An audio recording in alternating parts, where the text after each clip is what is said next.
My husband is really good looking, but he's also broke. For 3 years of marriage, everything at home has been paid for by my salary. But then, I found out he can drop millions just to buy a necklace for his first love. Turns out, he's not some poor guy. He's an heir to a multi-million-dollar fortune. By accident, I heard him talking about me. Emily, she's just a toy for me. How could I ever really love her? Hearing his cold words, I left a divorce agreement on the table and walked away. But he regretted it. The tea on the table had gone completely cold, but I didn't drink a sip. Watching a video news alert on my phone, I clenched my fists. There he was, my husband, living off my salary every day, wearing an expensive suit and spending thousands at an auction. Yet this morning, he asked me to go to the market and buy discounted produce. My eyes felt painfully dry. I had been deceived. After 3 years of marriage, I hadn't even known Mark's true identity. 1 million. Do you know how much that is? Enough to buy groceries, tissues, clothes for a lifetime. I could finally buy that $300 bag I've wanted but never dared to purchase. My hands shook as I flipped through our marriage certificate, staring at the handsome man in the photo. It all seemed unreal. He said he grew up in an orphanage with nothing, even owing $1 million in debt. But because of some surreal love, I believed him, even taking on 2 jobs to help pay off his debts. But now, the truth shows he's not some poor guy. He's an heir to a huge fortune. I was awake all night. The next day, when I groggily opened the curtains, I saw Mark downstairs, dressed in ordinary clothes. He was standing by a luxury car, talking quietly with a doctor. Mark seemed a bit impatient, frowning. I know, get going. It's not good if she finds out. I instinctively hid and slipped back to my room before he noticed. Not long after, Mark came in. Seeing me, his eyes lit up with a loving smile. You're up. I got you your favorite breakfast. Come eat. Looking at him like this made my heart ache. I have something to do today. I need to get to the office, so you can eat alone. Hearing me, the light in his eyes dimmed a bit, but he quickly smiled back at me. Okay, you go ahead. Need me to take you? I shook my head, feeling a bit dizzy. No, I'll go myself. Maybe my tone was a bit cold. A hint of doubt flashed in Mark's eyes, but he quickly went back to normal.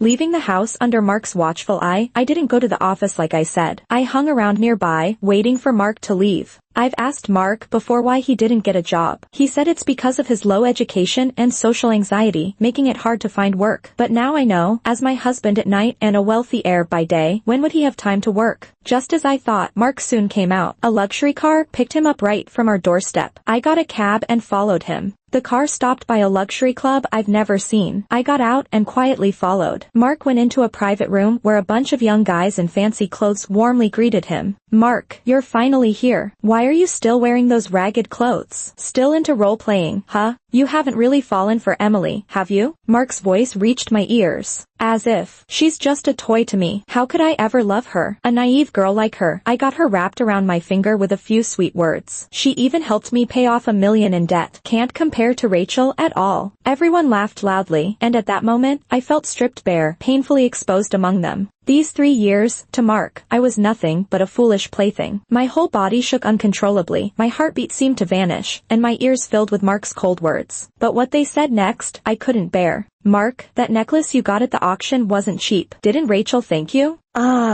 What do you know? It's Mark's kind of romance. He talks about true love with no expectations. What's $1 million necklace for our Mark? Right, when Mark married Emily, it was just to make Rachel jealous. In that moment, my world turned blank. I thought I had a happy marriage, but it was a spur-of-the-moment decision for Mark. And all along, I played the fool. But it didn't end there. Their conversation continued. Mark, what if Emily finds out who you really are? My heart sank. I moved closer to the open gap. Even with a sliver of hope, I wished Mark would say he cared about me. But his words crushed that hope. She's too busy working to notice these things. And even if she finds out, it'll just be some drama. A bit of money will solve it. I shut my eyes in despair. His first love could make him drop millions. But after deceiving me for 3 years, he figured he'd just buy me off. Dizzy and unsteady, I was about to leave when a stunning woman sauntered into the room. The room exploded with excitement. As I guessed, this woman was likely Rachel. Peering through the gap, I saw Rachel and Mark sitting together, eyes never leaving each other. I've seen Mark act all lovey-dovey. He'd tell me he loved me almost every day. But today, after catching the way he looked at Rachel, I realized how fake his love for me really was. I couldn't take it anymore. I turned around and left this place that broke my heart. Walking down the city streets, I felt the cold wind against my cheeks. Never thought something so cliché would happen to me. But the truth is, I was too naive. I trusted Mark's words, believed in his love, and got fooled for 3 years without realizing a thing. Thinking back to the poor but sweet years we shared, I suddenly felt the irony of it all. I scrimped and saved for him. We were married for 3 years and I didn't get myself a new outfit. I even skipped dinners to buy him his favorite sneakers. In the end, the harsh truth revealed that Mark was an heir to a wealthy family. Everything I did for him was just some twisted game for his amusement.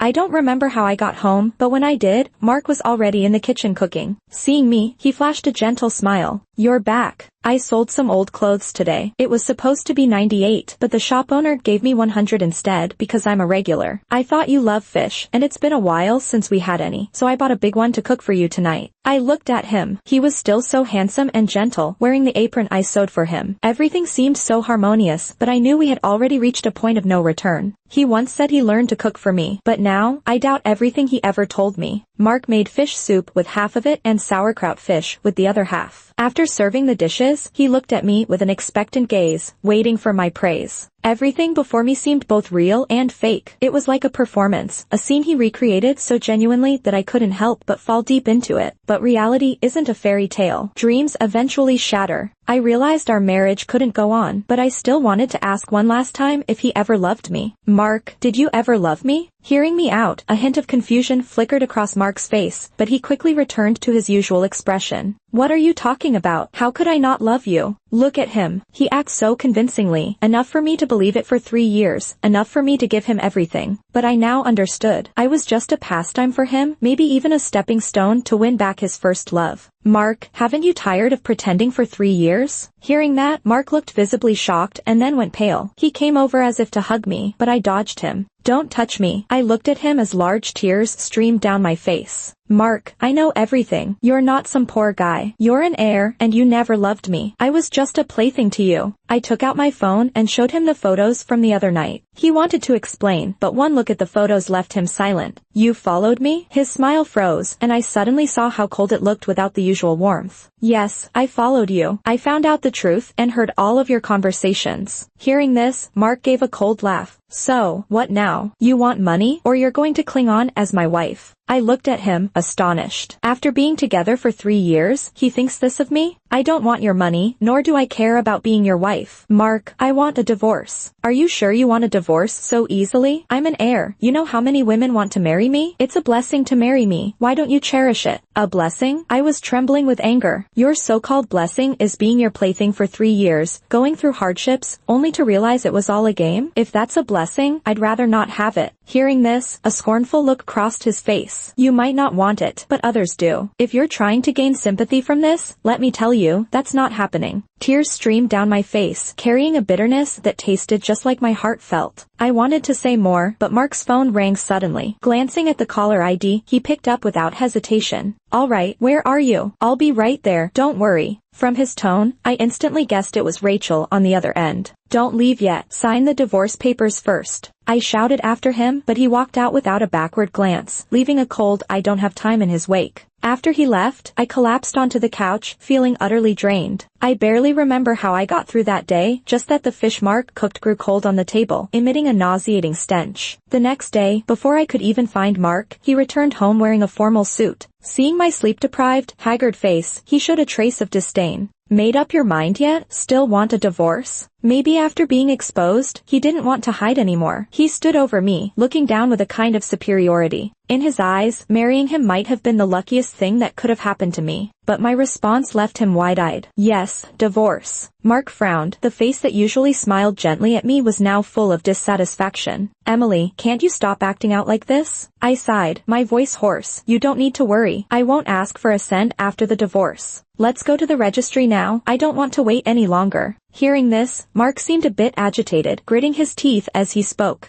"Emily, don't think these little tricks will make me remember you fondly. I'm Mark's heir, and since I was young, I've always gotten what I wanted. And you? You're just a toy. Do you really think you can become something great like that?" My heart sank. Mark didn't know. I didn't care about all that money. I just wanted a husband who loves me. That's it. "You can stop talking now. If you won't agree to a divorce, fine. I'll take it to court until you sign those papers." Mark looked at me with those eyes that used to be so full of love. Now they were just full of anger. "I told you before, I gave you a chance, and you didn't appreciate it. Don't come crying to me later." The way he acted, like he was doing me a favor by lying to me for 3 years, made me sick. I felt regret for the 3 years I lost. fast. Mark, I'm serious about divorcing you. It's no joke, and it's not for your so-called fortune. If you don't agree today, I'll ask tomorrow. And if you don't agree tomorrow, I'll keep asking until you do. Mark's face darkened when I said that. I've never met a woman as ungrateful as you. You're impossible. I couldn't stand it anymore and pointed to the door, telling him to leave. Mark, the rich guy, wasn't used to being kicked out. Hearing me say that, he stormed out angrily.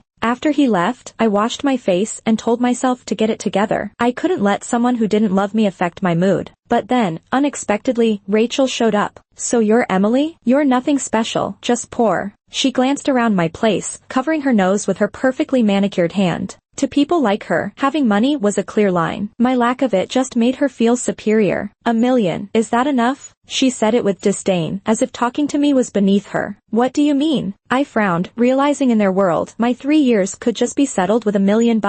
Typical. For people like you, $1 million is enough for a lifetime, isn't it? What more do you want? Rachel's tone was full of arrogance. It was hard to believe such mean words came from such a pretty mouth. I don't want your money. If you think you can put a price on my 3 lost years, think again. Hearing that, Rachel laughed like she'd heard the funniest joke ever. You're too much. Did you really think you're the tragic heroine waiting for Mark to regret and come back to you? I was so angry my hands shook, and I pointed at Rachel. Leave now, or I'll call the cops. Rachel scoffed, crossing her arms and looking at me like I was a fool. I'm telling you, divorce Mark soon. He's mine. You're just a replacement, a toy. Don't dream of something impossible. And don't try anything funny, or I'll keep an eye on you. I couldn't take it anymore and went to close the door, but Rachel reached out first. Just as she was about to slap me, I instinctively pushed her. It wasn't even hard, but she fell. As she hit the ground, Mark's angry voice erupted. Emily, what are you doing? And then, a force pushed me, making me lose my balance and fall. How dare you touch Rachel? Have you lost your mind? Mark rushed to protect Rachel, leaving me sprawled on the ground, looking like a clown no one cared about. Watching the man who once stood by me side with another woman hurt, even though I knew better than to hope for anything from him. 3 years of marriage, seeing each other every day, I thought it'd mean something more to him, but without hesitation, he chose Rachel. Rachel, hiding behind Mark, forced out a tear, speaking in a sugary voice. Mark, I just wanted to see what your wife of 3 years was like. I didn't expect Emily to demand $1 billion from me, and when I refused, she pushed me. Hearing her, Mark's face went dark, and he looked even colder at me. Emily, I wanted to leave you some dignity because of our 3 years together, but you're such a disgrace. This is all on you. On me? I looked at him in disbelief. The face was familiar, but he seemed like a stranger. You fooled me for 3 years. I've lost everything. What more do you want from me? Ha! I get it. Mark's eyes were icy. I agree to the divorce. Are you happy now? Then he pulled out his phone. You make about $30K a year, so over 3 years, that's $90K. I'll round it up to $100K for you. As soon as he said it, my phone dinged with the transfer. I looked up at Mark, his eyes cold like he was staring at a stray dog. We're even now. In his eyes, our 3 years together was only worth $100K. I couldn't hold back. I sent the money back and slapped him hard. Now we're even. I turned away, not wanting to see those two ever again. After divorcing Mark, I focused on work. Life became simple but fulfilling. Those two, always in the headlines, disappeared from my life completely. It was like they were never there. Until 3 months later, when a news story about Rachel came up.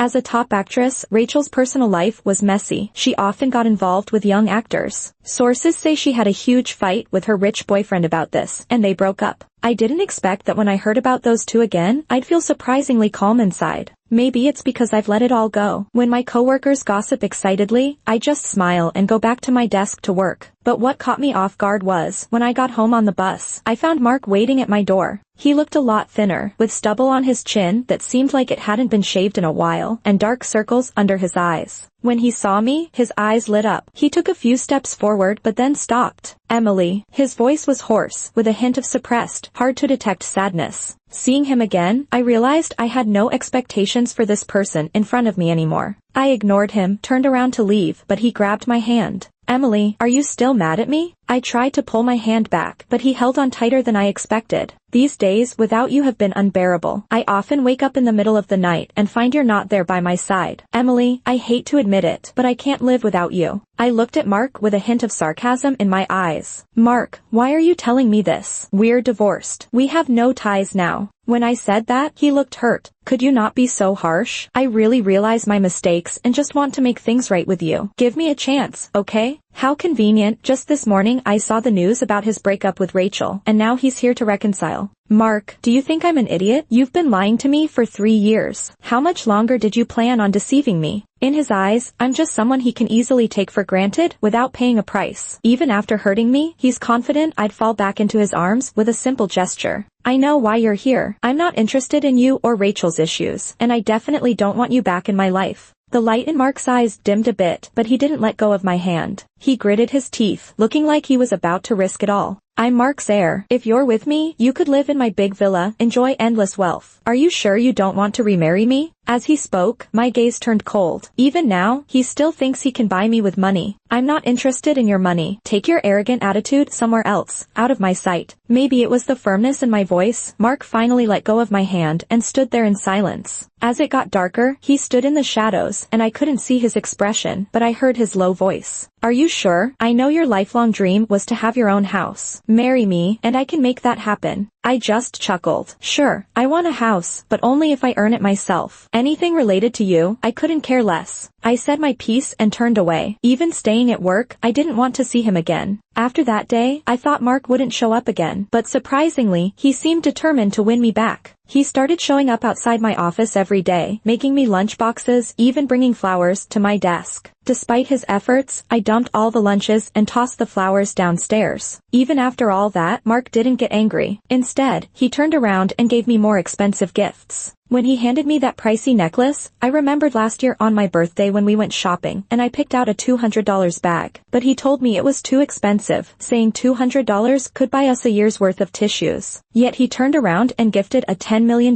necklace to his first love. Mark, stop sending me gifts. I won't get back together with you. I snapped the necklace in half in front of him, watching the sparkling crystals fall from my fingertips to the floor. Mark looked at me, the light in his eyes dimming. After I found out our 3-year marriage was a sham, there's no going back. Then I turned and walked away, and Mark didn't try to stop me. Some coworkers said he stood outside the office all night. To avoid his harassment, I resigned and moved back to my hometown, City B. Honestly, City B's opportunities don't compare to City A's, but I left without a hint of nostalgia. Maybe there was nothing in that city worth missing anymore. Back at home, my parents seemed almost prepared for my return, cooking up a storm without mentioning the divorce. With their care, I gained 5 pounds in just a month. Surprisingly, finding a job was much easier than I thought. A week after moving back to City B, I landed a job. Even more pleasantly, my boss turned out to be my high school senior, Sam. Sam was super nice and understanding, giving me lots of opportunities to show my skills on a broader stage. 3 months passed, and Sam and I grew closer. We'd grab food together or take walks in the park during our downtime.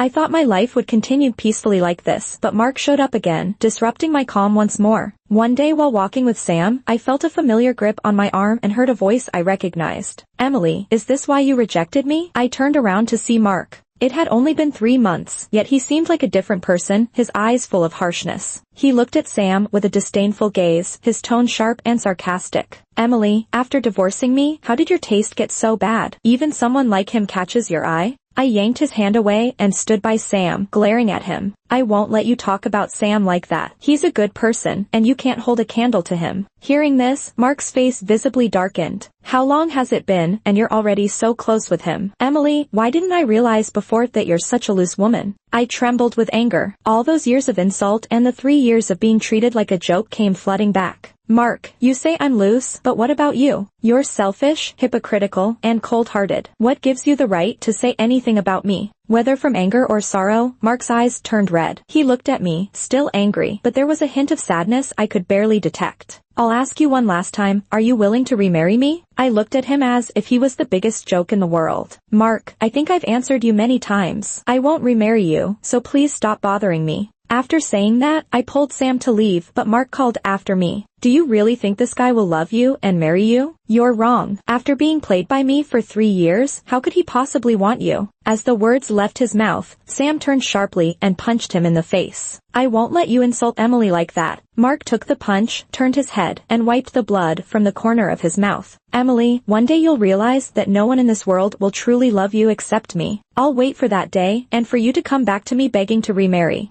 Seeing this, Sam landed another punch. A scumbag like you has no right to talk about love with Emily. You don't understand love at all. To be honest, if you hadn't cut in, you never would have been the one to marry Emily. Hearing this, I looked over, surprised. Sam's expression was serious, not joking at all. Mark, who had been holding back, finally exploded, and the two started fighting. I rushed to protect Sam, and seeing this, Mark's raised fist suddenly stopped midair. His eyes were unclear in the darkness, but I could tell he was really hurt. If it were before, you would have protected me, right? Mark suddenly said something out of the blue. I didn't answer him. I just took Sam's hand, turned, and left. I thought my actions that day had made everything clear to Mark, but I underestimated him and his power. Because of Mark's interference, Sam's company faced huge financial trouble, teetering on the brink of bankruptcy. And in this crisis, my mom was diagnosed with cancer, needing $500,000 for surgery. One hardship after another hit me, and I crouched in the hospital corridor, crying my heart out. The sound of footsteps came, and I looked up. A pair of shoes, expensive leather ones, stopped in front of me. Emily, I know you need $500,000. I can give it to you. I looked up. It was Mark, smiling like he had won, looking at me like I was prey. But on one condition, you have to remarry me. I never thought Mark would stoop so low to get me back. But I had no other way. My mom was in the operating room, needing that money to save her.